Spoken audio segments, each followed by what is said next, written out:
சினிமாவில் ஏகப்பட்ட கஷ்டங்களை கடந்தவர்தான் நடிகர் விக்ரம். இப்பொழுது தமிழ் சினிமாவின் டாப் நடிகர்களில் ஒருவராக இருக்கிறார். அவரது மகன் துருவ் விக்ரமும் சினிமாவில் நடித்து வருவது குறிப்பிடத்தக்கது. இருப்பினும் சினிமாவை விட்டு ஒதுங்க விருப்பமில்லாத விக்ரம் பிற ஹீரோக்களுக்கு டப்பிங்கும் கொடுத்து வந்தார்.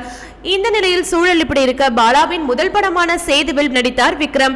அந்த படம் மிகப்பெரிய வெற்றி படமாக மாறியது. இதனால் சினிமாவில் விக்ரம் தனக்கென ஒரு தனி இடத்தை உருவாக்கி கொண்டார். சேது படத்தின் பிரம்மாண்ட வெற்றிக்கு பிறகு விக்ரமுக்கு பட வாய்ப்புகள் குவிந்தன. இருப்பினும் எல்லா கதைகளிலும் நடிக்காமல் தன்னை நிரூபிக்கும் வகையில் உருவாகியிருக்கும் கதைகளை தேர்ந்தெடுத்து நடித்தார்.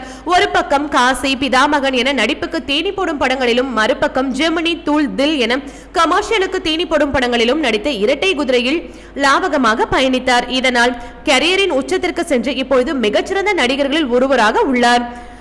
சூழல் இப்படி இருக்க பாரஞ்சித் இயக்கத்தில் தங்கலான் படத்தில் விக்ரம் நடிக்க கமிட்டானார். தற்கால தலைமுறை இயக்குநர்களில் பாரஞ்சித் முக்கியமானவராக பார்க்கப்படுகிறார். அவருடன் சியான் விக்ரம் முதன்முறையாக இணைந்ததன் காரணமாக இந்த படத்தின் மீது ரசிகர்களுக்கு எக்கச்சக்கமாக எதிர்பார்ப்பு எழுந்திருந்தது. இந்த படத்தில் விக்ரமுடன் பார்வதி, பசுபதி, மாளவிகா மோகனன் உள்ளிட்டோர் நடித்திருந்தார்கள். சுதந்திர தினத்தை முன்னிட்டு ஆகஸ்ட் 15ஆம் தேதி படம் ரிலீஸ் ஆனது.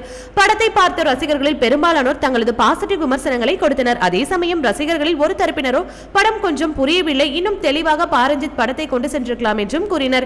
இப்படி கலவையான விமர்சனங்களை தான் இந்த திரைப்படம் பெற்றது.